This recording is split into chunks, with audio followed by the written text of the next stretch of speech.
paz do Senhor Jesus, meus amados irmãos, e todo aquele que possa ver os nossos vídeos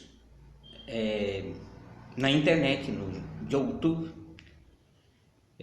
Sou o pastor Jair e estamos gravando estes vídeos desde a cidade de Lima, no Peru, onde faz algum tempo trabalho como missionário na obra de Deus aqui, levando a cabo o trabalho da obra do Senhor aqui na cidade de Lima, no Peru.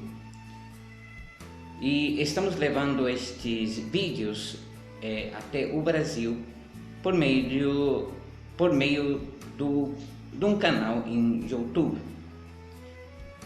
Quero referir-me a isso para aclarar algumas questões que às vezes possam passar sem perceber, porque ao fazer ou estar tanto tempo aqui, às vezes nos acostumamos com o idioma e nos dificulta um pouco transmitir perfeitamente em espanhol. Por isso, espero que entendam. Em alguns casos, algumas palavras vou tratar de retificar para que possa entender de maneira melhor. Algumas palavras, de repente, ao passar nos vídeos, vão não entender, mas com as sequências dos vídeos e revisando os mesmos vídeos, vou então retificar estas palavras e fazer entender que algumas delas de repente podem escutá-las em espanhol. Assim que espero que me entendam e que estes estudos são para a edificação do povo de Deus. Falaremos sobre vários assuntos, temas curiosos das Escrituras, temas curiosos da Bíblia, ensinos da Palavra de Deus, temas teológicos e diversos outros assuntos relacionados específica e exclusivamente com a Palavra de Deus. Que Deus lhes abençoe em nome do Senhor Jesus. Amém. A paz do Senhor Jesus. Sejam as bênçãos do Deus Todo-Poderoso sobre a vida de cada um. Deus, em nome de Jesus, lhes abençoe grandemente. Vamos continuar falando hoje sobre a Bíblia.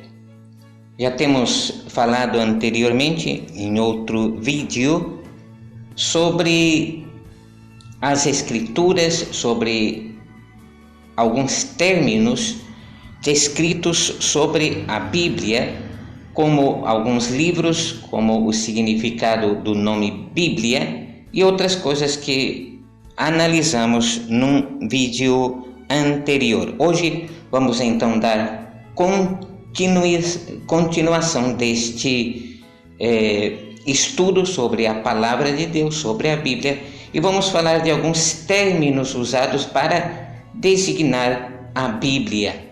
Então vamos falar desses términos a partir de agora.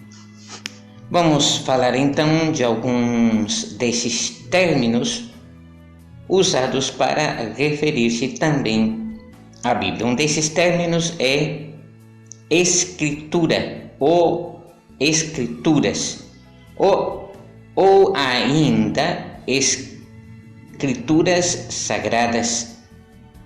São términos que os escritores do Novo Testamento usaram para referir-se ao Antigo Testamento ou a qualquer parte do Antigo Testamento. Por escrituras, queriam dizer escrituras divinas. Paulo fala de escrituras sagradas ou sagradas escrituras em 2 a Timóteo capítulo 3 e versículo 15 encontramos: e que desde a infância sabes as sagradas escrituras, as quais podem fazer-te sábio para a salvação pela fé que há em Cristo Jesus. Aqui vemos então o uso do término Sagradas Escrituras para referir-se então à palavra de Deus, isto é, à Bíblia. E no versículo 16 ele emprega o término a Escritura, como podemos ver o que diz aí em 2 Timóteo 3:16, onde diz: toda a Escritura é inspirada por Deus e útil para ensinar, para redarguir, para corrigir, para instruir em justiça.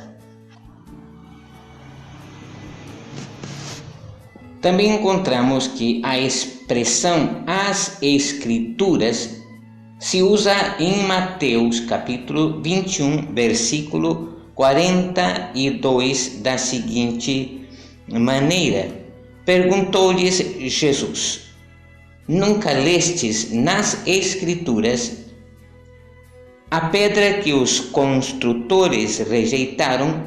Essa veio a ser a pedra angular. O Senhor é quem fez isso, e é coisa maravilhosa aos nossos olhos. Da mesma maneira, encontramos também em Lucas capítulo 24, versículo 32, onde diz assim: e disseram um para o outro: porventura não ardia em nosso coração? Pelo caminho nos falava, e quando nos abria as Escrituras. Aqui também encontramos o uso do término Escrituras para fazer referência aos escritos bíblicos do Antigo Testamento. Também encontramos o uso dessa expressão Escrituras no Evangelho de João, capítulo 5, versículo 39, onde lemos da seguinte maneira: examinais as Escrituras, porque vós cuidais ter nelas a vida eterna, e são elas que de mim testificam. Isso encontramos em João capítulo 5, versículo 30 e também encontramos o uso dessa expressão Escrituras em Atos dos Apóstolos, capítulo 18, versículo 24, onde lemos da seguinte maneira: e chegou a Éfeso um certo judeu chamado Apolo, natural de Alexandria, varão eloquente e poderoso nas Escrituras. Por outro lado, a expressão no singular, a Escritura, usualmente se refere a um determinado versículo, a um determinado escrito ou uma passagem determinada do Antigo Testamento, mais que o Antigo Testamento no seu conjunto total. Isso encontramos em Marcos capítulo 12, versículo 10, onde lemos o seguinte: e diz assim esta passagem bíblica: ainda não lestes esta escritura? A pedra que os edificadores rejeitaram, esta foi posta por cabeça da esquina.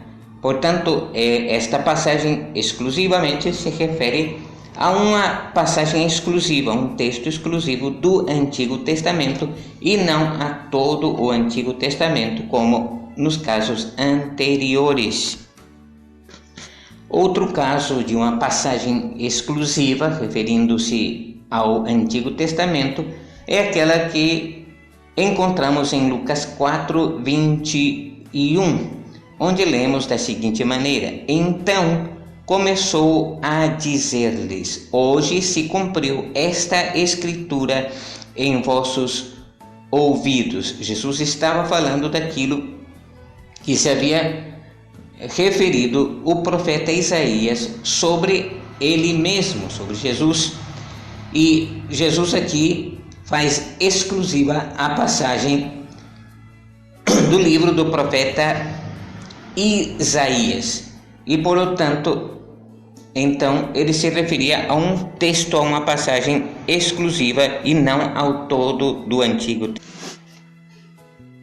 Também na segunda carta do apóstolo Pedro, capítulo 3, versículo 16, ele chama escrituras também incluindo as epístolas do apóstolo Paulo e provavelmente também os evangelhos, de modo que temos precedentes de peso para empregar tanto o Antigo como o Novo Testamento nas nossas escrituras cristãs. Lemos então na segunda de Pedro, capítulo 3, versículo 16, da seguinte maneira: falando disto, como em todas as suas epístolas, entre as quais há pontos difíceis de entender, que os indoutos e inconstantes torcem, e igualmente as outras escrituras, para a sua própria perdição. Aqui vemos que o apóstolo Pedro já inclui algumas das cartas do apóstolo Paulo entre o conjunto das escrituras, falando assim de um total, tanto daquelas que já eram do Antigo Testamento, como aquelas que no seu tempo já estavam escritas baixo a dispensação do Novo Pacto. Por outro lado, na linguagem comum, a palavra testamento é a última vontade de uma pessoa, na que esta dispõe dos seus bens para o momento da sua morte. Mas não é esse o sentido que tem a Bíblia, na qual significa pacto ou convênio. Seria mais apropriado falar do Antigo Pacto e Novo Pacto. Mas a tradição, a partir de Tertuliano, já faz muito ha estabelecido o uso da palavra testamento. A ideia de um pacto se remonta a Moisés no Monte Sinai, onde lemos em Êxodo capítulo 24, versículos 3 a 8 da seguinte. Lemos então em Êxodo capítulo 24, versículos do 3 ao 8, o seguinte, falando daquele pacto, concerto ou aliança, em algumas traduções, que o Senhor fez com o povo de Israel através de Moisés. Disse assim Êxodo capítulo 24, versículos 3. Vindo, pois, Moisés e contando ao povo todas as palavras do Senhor e todos os estatutos, então o povo respondeu a uma voz e disseram: todas as palavras que o Senhor tem falado faremos. E Moisés escreveu todas as palavras do Senhor e levantou-se pela manhã de madrugada e edificou um altar ao pé do monte e 12 monumentos, segundo as 12 tribos de Israel. E enviou certos jovens dos filhos de Israel, os quais ofereceram holocaustos e sacrificaram ao Senhor sacrifícios de bezerros. E Moisés tomou a metade do sangue e a pôs em bacias, e a outra metade do sangue espargiu sobre o altar. E tomou o livro do concerto, ou em todo caso pacto, e o leu aos ouvidos do povo, e eles disseram: tudo o que o Senhor tem falado faremos. E finalmente o versículo 8 encontramos: então tomou Moisés aquele sangue e o espargiu sobre o povo e disse: eis aqui o sangue do concerto ou pacto, que o Senhor tem feito convosco sobre todas estas palavras. Todavia, ainda antes de Moisés, a Abraão, ou ainda mais antigo, indícios de um pacto. Podemos ler o pacto que Deus fez com Noé. Em Gênesis capítulo 6, 18, por exemplo, encontramos o seguinte: mas contigo estabelecerei o meu pacto, e entrarás na arca, tu e os teus filhos, e a tua mulher, e as mulheres dos teus filhos contigo. Mas, além disto, os judeus previam e esperavam um novo pacto, e opunham por sua esperança. Em Jeremias 31, do 31 ao 34, ele prediz aquele novo pacto. Vamos então ler Jeremias capítulo 31, versículos do 31 ao 34.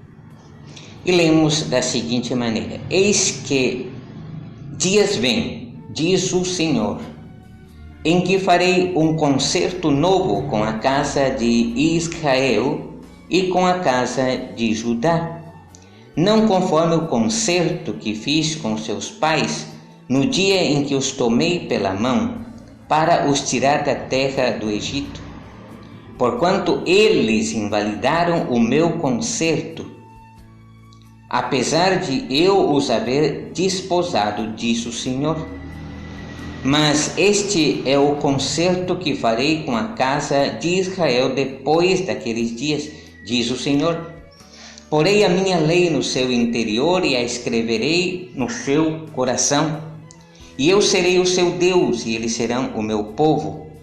E não ensinará alguém mais o seu próximo, nem alguém o seu irmão, dizendo: conhecei ao Senhor, porque todos me conhecerão, desde o menor deles até o maior, diz o Senhor, porque perdoarei a maldade e nunca mais me lembrarei dos seus pecados. Aqui então lemos que o Senhor promete estabelecer um novo pacto, um novo concerto ou aliança, dependendo da tradução,